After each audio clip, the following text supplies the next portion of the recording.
Empezamos la quinta lección del curso Coursera de Egiptología, que como sabéis lleva por título genérico Amón. En ella vamos a estudiar diversos aspectos de la religión, la cultura y la historia del Egipto del Reino Nuevo. En este primer vídeo, en concreto, vamos a conocer algunos de los dioses más importantes del panteón egipcio, aparte del dios solar heliopolitano, que ya tuvimos ocasión de conocer en los vídeos de la lección 2. En concreto, vamos a hablar de los dioses de Menfis, de los dioses de Tebas y de los dioses de Ultratumba. Aunque nos centraremos especialmente en el Reino Nuevo, vamos a conocer estos dioses de manera general, de forma que en algunos casos deberemos remontarnos a sus orígenes en el Reino Antiguo o incluso algo antes. En la antigüedad, en la región menfita, entendida en sentido amplio como la región que queda inmediatamente al sur del vértice del delta del Nilo, hubo dos ciudades principales. Una de ellas, como ya sabéis, es la ciudad de Heliópolis, que se sitúa al norte de esta región y que en el mapa de esta diapositiva podéis ver justamente en la parte superior al centro. La otra ciudad es, por supuesto, la ciudad de Menfis, que da nombre a toda la región y que fue, como ya sabéis, la capital de Egipto durante el Reino Antiguo. La ciudad de Menfis se halla algo al sur, en esta región. Se encuentra en la orilla occidental del Nilo, en plena zona aluvial, y esto es lo que explica que sean pocos los vestigios de la ciudad que han llegado hasta la actualidad. En el mapa de esta diapositiva podéis ver la ciudad de Menfis, algo por debajo de la mitad, en el centro. En el Reino Antiguo, en las ciudades de Heliópolis y de Menfis, se rindió culto a los dos dioses de estado más importantes, en concreto al sol de Heliópolis, que ya conocemos, adorado bajo diversas formas, como pueden ser Atum, Re, Gepri o Re-Atum, y el dios Ptah de Menfis. Tanto el dios sol de Heliópolis como el dios Ptah de Menfis son dioses creadores. De ahí que tengamos, por un lado, una cosmogonía heliopolitana y, por otro lado, una cosmogonía menfita. La primera ya la conocemos y a la segunda vamos a dedicarnos a continuación. Os recuerdo que una cosmogonía es una doctrina de la creación, es una serie de creencias sobre la creación del mundo, puesto que el término en griego significa justamente eso, generación del cosmos, origen del cosmos. En origen, el dios Ptah es el dios local de la región menfita en su conjunto, que se convierte en una divinidad preeminente del estado tras la fundación de Menfis hacia el año 3100 a.C. y el comienzo del dinástico. Su templo en Menfis, que hoy se encuentra en la localidad de Mitrahina, se convierte, a lo largo de la historia de Egipto, en el recinto cultual más grande del país después del templo de Amón en Karnak. Hoy quedan solo unos pocos vestigios por las razones que ya hemos tenido ocasión de comentar. A la derecha de la diapositiva podéis ver la planta de los vestigios que nos quedan en la actualidad de la ciudad de Menfis. Al norte tenemos los restos del palacio del rey Apries de la época saíta y al sur tenemos justamente los restos del recinto del templo de Ptah. Es interesante destacar aquí que, según algunos egiptólogos, el mismo nombre de Egipto pudo derivar del egipcio Hut-Ka-Ptah, o sea, morada del Ka de Ptah, que es el nombre que se daba en la baja época a un santuario del dios situado en su templo menfita, en el recinto del templo que podéis ver en el plano de la derecha, y por extensión a toda la ciudad de Menfis. Cuando los griegos llegaron a Egipto, oyeron este nombre, Hut-Ka-Ptah, aplicado a la ciudad de Menfis, lo extendieron a todo el país, lo helenizaron en la forma a Egiptos y de ahí deriva nuestro Egipto. Desde sus orígenes, Ptah es un dios artesano, que los griegos identificarían con su dios Hefesto. El título del sumo sacerdote de Ptah era Ur-Jerepu-Jemu, que literalmente significa grande de los jefes de los artesanos. Este personaje, durante el Reino Antiguo, tuvo un destacado papel en la construcción de las pirámides, precisamente en tanto que jefe de artesanos.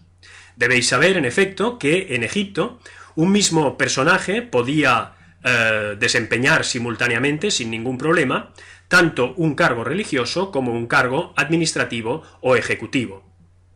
Ptah es pues el escultor o el herrero de la humanidad. Es el creador de las artes y los oficios y el protector de los artesanos. En tanto que creador, desde la época ramésida, Ptah se sincretiza con otra divinidad menfita, Tatenen, la tierra emergida, que es un símbolo de la colina primordial del momento de la creación. De esta forma, surge una divinidad sincrética, que es Ptah Tatenen, que identifica al dios Ptah con la colina primordial, primer ente surgido en el momento de la creación. Recordad, en efecto, que la colina primordial es el único elemento que todas las cosmogonías egipcias comparten. En cuanto al aspecto del dios, como podéis ver en la fotografía de esta diapositiva, se le representa como un ser antropomorfo, momificado, con las manos saliendo de las vendas de momificación y sosteniendo un largo cetro que termina en la parte superior con 3 símbolos superpuestos. El inferior es el pilar Jed, símbolo de estabilidad. El central es el símbolo Ang de la vida, y el superior es el cetro Was, símbolo de poder.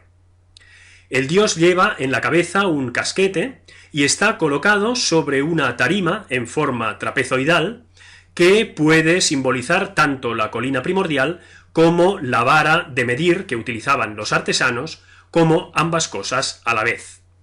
Pero además de crear como artesano, el dios Ptah crea a través de un mecanismo completamente distinto y que a nosotros nos llama poderosamente la atención.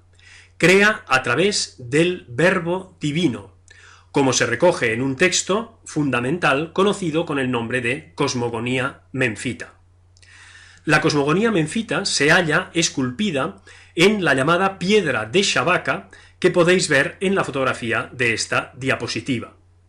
Shabaka es un rey cushita de la dinastía 25, y en la piedra explica que ha hecho esculpir el texto porque el texto había sido encontrado en un papiro mucho más antiguo, roído por los gusanos, se dice literalmente. Como podéis ver, la piedra de Shabaka fue reutilizada en tiempos muy posteriores, en concreto en un molino, y de ahí el agujero central y las estrías radiales. Pero la parte esencial del texto se ha conservado. Vamos a conocer los pasajes más importantes de la cosmogonía menfita, en la cual Ptah crea el mundo a través del verbo divino, como decimos. Este texto puede ser comparado con el capítulo 1 del Génesis o con los versículos 1-14 del capítulo 1 del Evangelio de Juan, donde, como sabemos, el Dios bíblico crea también a través de la palabra. El texto egipcio dice así: el corazón se ha manifestado bajo el aspecto de Atum, la lengua se ha manifestado bajo el aspecto de Atum. Aquí Atum debe ser entendido no como el dios solar creador, sino simplemente como un símbolo de fuerza creadora. Es decir, lo que se dice es que el corazón se manifiesta como fuerza creadora y la lengua se manifiesta como fuerza creadora. Esta fuerza creadora es Ptah, el Antiquísimo, quien ha dado vida a todos los dioses y a sus Ka, a través de este corazón y a través de esta lengua. Sucede que el corazón y la lengua tienen poder sobre todos los demás miembros, uno concibiendo lo que él, es decir, Ptah, desea, y el otro ordenando lo que él desea. En efecto, para los egipcios, la sede del conocimiento era el corazón y no el cerebro. La vista, el oído, la respiración, estos informan al corazón. Él es el que hace posible todo conocimiento, y es la lengua la que repite lo que el corazón ha pensado. Así nacieron todos los dioses y fue completada su Enéada. Cada palabra del dios se manifestó según lo que el corazón había pensado y la lengua había ordenado. Así fueron creados todos los oficios y todas las artes, la actividad de las manos, el movimiento de las piernas, el funcionamiento de todos los miembros, de acuerdo con esta orden que el corazón ha concebido y la lengua ha expresado, y da lugar a la aparición de todas las cosas. Así Ptah es llamado el autor de todo, aquel que ha creado a los dioses, porque él es la tierra emergida, el que ha creado a los dioses, de quien ha salido cada cosa, alimentos y vituallas, ofrendas divinas y toda suerte de cosas buenas. En efecto, siendo la tierra emergida, Ptah es la tierra, se identifica con la tierra, y es de la tierra de donde salen los alimentos, las vituallas, las ofrendas divinas y toda suerte de cosas buenas. Así, Ptah estuvo satisfecho después de haber creado todas las cosas, todas las palabras divinas. También el Dios bíblico está satisfecho después de haber terminado su obra creadora. Él ha creado a los dioses, Él ha hecho las ciudades, Él ha fundado los gnomos, Él ha colocado a los dioses en sus santuarios, Él ha organizado sus ofrendas, Él ha fabricado sus cuerpos de acuerdo con sus deseos, es decir, con los deseos de los dioses. Así los dioses entraron en sus cuerpos, en este caso se refiere a las estatuas divinas, de todo tipo de madera, de todo tipo de piedra, de todo tipo de arcilla, de cualquier cosa que crece sobre él, en tanto que tierra que es, puesto que, como decimos, Ptah es la tierra emergida, y en la que ellos se pueden manifestar. Así todos los dioses y sus Ka quedaron fundidos con él, contentos y unidos con el Señor de las dos tierras. Otra importante divinidad de Menfis era el toro Apis, que se adoraba en la forma de un toro vivo. Era un dios de la fuerza procreadora y se asimilaba o bien se vinculaba a otras divinidades o al rey. Para empezar, se asimilaba al dios Ptah, la principal divinidad de Menfis, como sabemos. En efecto, por un lado, la fuerza procreadora del toro se identificaba con la fuerza creadora de Ptah, y por otra parte, el toro Apis era sentido como la manifestación tangible, viviente, del alma de Ptah. En segundo lugar, el toro Apis se vinculaba al rey, y en efecto, una de las ceremonias más importantes del Festival de Sed, es decir, del Festival de Rejuvenecimiento Regio, era una carrera que el rey corría junto con el toro Apis. De esta manera, la fuerza regeneradora del toro se transmitía al rey. Y en tercer lugar, el toro Apis se asimila también al dios Osiris. En efecto, cuando un Apis moría, se convertía en un Osiris, y entonces era convenientemente momificado y enterrado en un gran sarcófago de piedra, en una necrópolis en forma de catacumba que se hallaba en la localidad de Saqqara. Del sincretismo entre Osiris y Apis surge Osirapis, que en época tolemaica, asimilado a una serie de divinidades griegas, da lugar al dios Serapis, adorado a lo largo de toda la época greco-romana. Del nombre de Serapis se forma el término Serapeum, con el que los egiptólogos designan tanto el lugar de enterramiento de los toros Apis como cualquier recinto de culto dedicado al dios Serapis. El Serapeum de Saqqara data desde el Reino Nuevo hasta la época grecorromana. En cuanto al aspecto del toro Apis, Herodoto, en el libro tercero de sus historias, dice lo siguiente: este Apis, o Épafo es el nombre griego de Apis, es un novillo nacido de una vaca que después ya no puede concebir otra cría. Dicen los egipcios que baja del cielo un resplandor sobre la vaca, por el cual concibe a Apis. En la tradición egipcia, este resplandor sería Ptah, puesto que Apis es considerado como el hijo de Ptah y de esta vaca virgen. Este novillo, llamado Apis, tiene estas señas. Es negro, con un triángulo blanco en la frente, la semejanza de un águila en el lomo, los pelos de la cola divididos en dos mechones y un escarabajo bajo la lengua. En el dibujo de esta diapositiva podéis ver los primeros dos de estos rasgos, el triángulo en la frente y lo que probablemente sería una mancha en forma de alas de pájaro en el lomo. En la fotografía central de esta diapositiva podéis ver una estatua que representa al toro Apis y a la derecha podéis ver el busto del dios Serapis, que como podéis ver tiene un aspecto ya totalmente griego. Dejamos ya los dioses de Menfis, y antes de pasar a los de Tebas, nos referiremos brevemente a otro dios creador.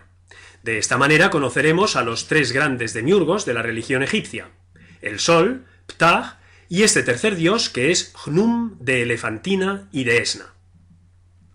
En las fotografías de esta diapositiva podéis ver en la superior la isla de Elefantina, que se encuentra, como sabéis, en la región de Asuán, a la altura de la primera catarata del Nilo.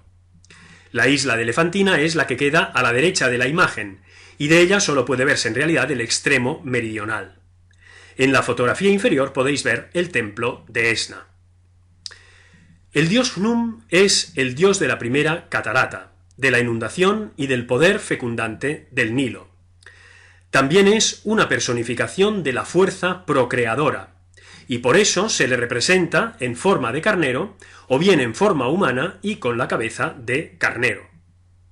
En virtud de todo ello, Hnum es también un dios cosmogónico, es decir, un dios creador, que crea con arcilla, lo cual puede compararse con el segundo relato de la creación del libro bíblico del Génesis, en concreto, el capítulo 2, y mediante el torno del alfarero.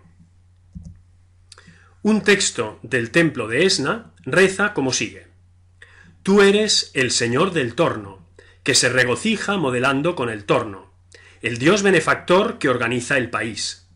Tú eres el Todopoderoso, y tú has hecho a los hombres con el torno, tú has creado a los dioses, tú has modelado ganado mayor y menor, tú has formado todas las cosas en tu torno, cada día, en tu nombre de Hnum, el alfarero. En el dibujo a la derecha de esta diapositiva podéis ver a Hnum con su cabeza de carnero, modelando en el torno de alfarero a un ser humano. Y pasemos a conocer ya a los dioses de Tebas. Como sabéis, durante el Reino Antiguo, Tebas es una pequeña ciudad provincial. Solo a partir del primer período intermedio y del Reino Medio se convierte en una ciudad preeminente, y después, en el Reino Nuevo, se convierte en la capital de Egipto y en su ciudad más importante. Esto es debido al hecho de que los fundadores del Reino Medio y del Reino Nuevo son precisamente los señores de Tebas. Desde el punto de vista de las divinidades de la ciudad, es interesante observar que el dios principal de la misma hasta la 11 dinastía es el dios Montu. De ahí que una parte de los reyes de esta dinastía se llame Montuhotep, que significa Montu está satisfecho. El dios Montu, que podéis ver en la fotografía a la izquierda de esta diapositiva, era representado en forma humana y con cabeza de halcón, y tocado con una corona formada por un disco solar del que salía el ureo y dos largas plumas en la parte posterior. Era un dios eminentemente guerrero.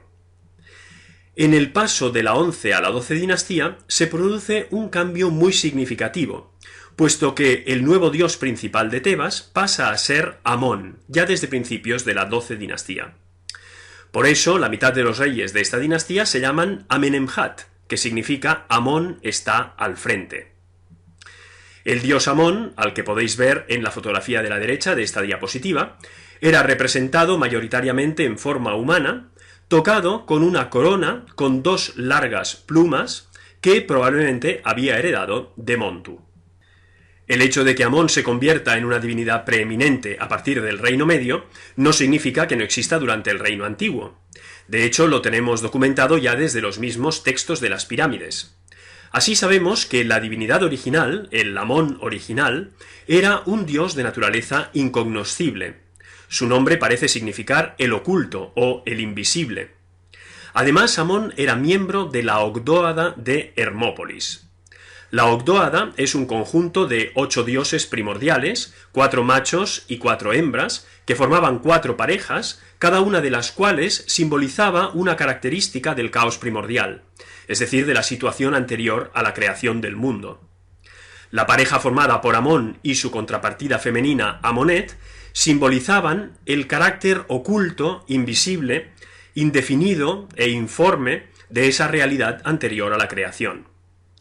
La Ogdóada era adorada en la ciudad de Hermópolis y era el centro de una cuarta cosmogonía, además de las del Sol, de Ptah y de Hnum, que ya conocemos.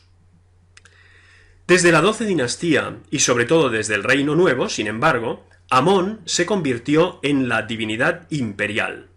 En efecto, se sincretizó con el dios Re, que como sabéis es la principal divinidad de la realeza del Reino Antiguo, y asumió muchos de sus rasgos, diviniendo de esta manera Amón Re Nesu Necheru, es decir, rey de los dioses, nuevo dios supremo del panteón egipcio.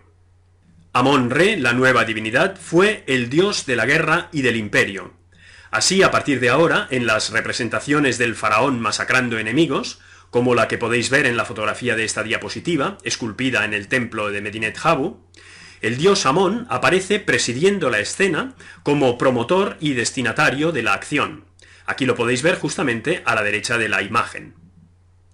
En virtud de todo lo dicho, Amón-Re es considerado a partir del Reino Nuevo como un dios universal. Uno de sus epítetos es aquel que existe en todas las cosas. Empieza a fraguarse de esta manera la concepción de la unicidad de la divinidad, lo cual prepara y prelude lo que serán las creencias de Amarna, que tendremos ocasión de conocer en la próxima lección. En cuanto a la iconografía de Amón, como hemos dicho, normalmente se le representa en forma humana, de pie o bien sentado en su trono, llevando en las manos los símbolos de la vida y del poder, y tocado con la corona de largas plumas. Pero el animal sagrado de Amón es el carnero de cuernos curvados hacia abajo y hacia adelante, y por eso a veces se le representa en forma de carnero o en forma humana con los cuernos de carnero. En la fotografía de la derecha de esta diapositiva podéis ver las esfinges en forma de carnero de Amón que presiden la entrada del templo de Karnak. Amón forma una tríada, la llamada tríada tebana, con otras dos divinidades, la diosa Mut, que simboliza la realeza femenina, y el dios Honsu, que es un dios lunar que en la tríada tebana desempeña el papel de hijo de Amón y de Mut, y por tanto de príncipe, y de ahí que se le represente con la trenza lateral característica de los príncipes egipcios. En la fotografía de esta diapositiva podéis ver a la tríada tebana junto con el faraón. El dios Amón, sentado en su trono, entrega al faraón, arrodillado delante de él, los símbolos del festival de Set, lo cual equivale a concederle larga vida. Detrás del faraón, a la izquierda de la imagen, podéis ver a la diosa Mut. Se la representa en forma humana con el tocado característico de las reinas, a base de un casquete en forma de buitre y la doble corona. Detrás del dios Amón, a la derecha de la imagen, tenemos al dios Honsu. Como podéis ver, se le representa de una forma parecida al dios Ptah, es decir, momificado, con las manos saliendo de las vendas y sosteniendo, en este caso, los cetros reales, pero también el cetro propio del dios Ptah, como ya hemos tenido ocasión de ver, y tocado con el disco lunar. El culto a los dioses tebanos tenía lugar en el conjunto de templos de Karnak, que los egipcios llamaban Ipet Sut, es decir, el más apreciado de los lugares. Es el recinto sagrado de mayores dimensiones y de mayor riqueza jamás levantado en Egipto, y fue construido desde el Reino Medio hasta la época tolemaica. Los principales templos del conjunto son el gran templo de Amón-Re, que en el plano a la derecha de esta diapositiva tenéis en la parte superior, es decir, hacia el norte, es el recinto de mayores dimensiones, el templo de Mut, que en el plano tenéis en la parte inferior, es decir, hacia el sur, el templo de Honsu, que queda dentro del recinto de Amón, en concreto en el ángulo suroccidental, y el templo de Montu, que es el que queda más al norte. Hablaréis con más detalle de estos templos en la segunda parte de esta lección. El templo de Karnak estaba vinculado por una vía procesional al templo de Luxor, que los egipcios llamaban Ipet Resit, es decir, el harén del sur. Allí se adoraba a Amón-Min, dios itifálico de la fertilidad, que podéis ver en la fotografía inferior derecha. En la fotografía inferior izquierda podéis ver el primer pilono del templo de Luxor. La estatua de Amón de Karnak visitaba anualmente el templo de Luxor con ocasión de la fiesta de Opet, la más importante de las festividades de Amón. Bajo la forma de Amón-Min, el dios celebraba la unión con su esposa divina Mut, lo cual suponía la regeneración del universo. Y dejamos ya a los dioses de Tebas para pasar a conocer a los dioses de ultratumba. El más importante de todos es, por supuesto, el dios Osiris. Originalmente Osiris es un dios de la tierra negra o de la tierra fértil de Egipto, de las aguas de la inundación y de la fertilidad. También es un dios de la vegetación y de la fuerza germinativa de las plantas, en especial de las plantas cultivadas como la cebada. Por esta razón, a partir del Reino Nuevo, es frecuente que en las tumbas se depositen los llamados Osiris vegetantes. como el que podéis ver en el centro de esta diapositiva, que procede de la tumba de Tutankamón. Un Osiris vegetante es una caja de madera en forma de Osiris, con tierra y semillas de cebada en su interior. El objeto se deposita en la tumba y cuando la cebada germina, eso simboliza la resurrección del difunto y además ayuda mágicamente al difunto a resucitar. La vinculación entre Osiris y la vegetación explica también imágenes como la que podéis ver a la derecha de esta diapositiva, que procede de un papiro de época grecorromana. El dios está representado estirado, momificado, con espigas de cebada que brotan de su cuerpo. Osiris es también un dios de los muertos. En general, en todas las religiones, los dioses de la fertilidad y de la vegetación son también, al mismo tiempo, dioses de los muertos. En efecto, de la misma manera que las semillas se entierran para que fructifiquen, es decir, para que den lugar a una nueva cosecha, los difuntos se entierran para que se regeneren, para que renazcan, para que resuciten. De ahí que a Osiris se le llame Unen Nefer, que significa aquel que está eternamente en buenas condiciones. En efecto, Osiris es un dios muerto, pero también es un dios resucitado. En las religiones en las que hay divinidades de la fertilidad, de la vegetación y de los muertos, las creencias en torno a estas suelen organizarse en ciclos míticos que comportan la unión sexual, la muerte y la resurrección. Es así también en el caso de Osiris. El mito de Osiris está presente ya desde los textos de las pirámides.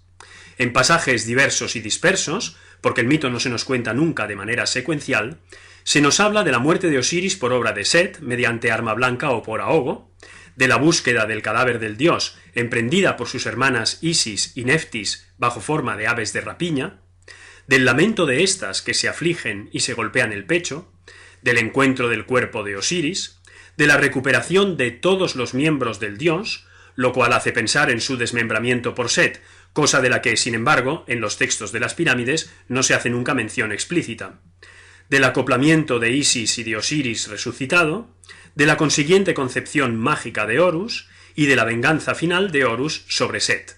De este modo, Osiris queda como rey de los muertos y Horus como rey de los vivos. Esta es una parte de la doctrina política de los textos de las pirámides. En el dibujo a la derecha de esta diapositiva podéis ver cómo Isis, en forma de milano, es decir, de ave de rapiña, se posa sobre el falo erecto de Osiris y de esta manera concibe a Horus. Solo con los autores grecolatinos, y en especial con Plutarco y su Deíside et Osíride, tenemos una versión secuenciada del mito, aunque tardía y con una cierta reinterpretación cultural. Según las recensiones griegas del mito osiríaco, los egipcios consideraban a Osiris como el primero de los faraones, un rey sabio, benefactor y civilizador, casado con Isis, diosa de la magia, que lo auxiliaba en su tarea. Pero Osiris tenía un hermano, Set, que envidioso planeó matarlo. En la fotografía de esta diapositiva podéis ver a la derecha de la imagen al dios Set. A la izquierda de la imagen podéis ver al dios Horus, que tiene cabeza de halcón, como ya sabemos. El dios Set tiene cabeza de animal fantástico, lo cual enfatiza su condición de monstruo, de dios del caos. Con una estratagema, Set consiguió que Osiris se introdujera en un sarcófago, que él y sus cómplices sellaron y arrojaron al Nilo. El sarcófago flotó por el río hasta alcanzar el Mediterráneo y la ciudad de Biblos, donde Isis lo recuperó. Isis condujo el cuerpo de su esposo al delta del Nilo, donde, a causa de un descuido, Set volvió a hacerse con él. Set troceó entonces el cuerpo en 14 partes que diseminó por todo Egipto, para evitar que Isis las encontrara. Pero Isis, ayudada por su hermana Neftis, emprendió la gran búsqueda, y halló cada una de las partes, excepto el falo que el pez oxirrinco se había tragado. Celebró un ritual funerario en cada lugar donde había encontrado una parte del cuerpo de su marido. De ahí que muchas ciudades egipcias tuvieran una tumba de Osiris. Se trataba en realidad de la tumba de uno de sus miembros. Isis, recompuesto el cuerpo de Osiris y habiéndolo dotado de un falo manufacturado por ella misma, lo hizo revivir mágicamente. De este modo pudo concebir de él a su hijo Horus. Isis parió a Horus oculta en las marismas del delta. Cuando éste hubo alcanzado la edad adulta, se enfrentó a Set, lo venció y vengó a su padre.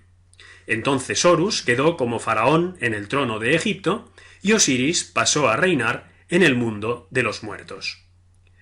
En la fotografía inferior de esta diapositiva podéis ver a la izquierda a Osiris momificado y sentado en su trono como rey de los muertos. A la derecha podéis ver a Horus tocado con la doble corona como rey de los vivos. Entre los dos tenemos al dios Anubis. En la fotografía superior podéis ver a Isis a la derecha y Neftis a la izquierda, que protegen el cuerpo muerto y momificado de Osiris. Veamos ahora brevemente cómo evoluciona el dios Osiris a lo largo de la historia. La primera documentación de Osiris data de la quinta dinastía, en textos funerarios tanto privados como regios. Los textos regios en cuestión son los textos de las pirámides, como ya sabemos.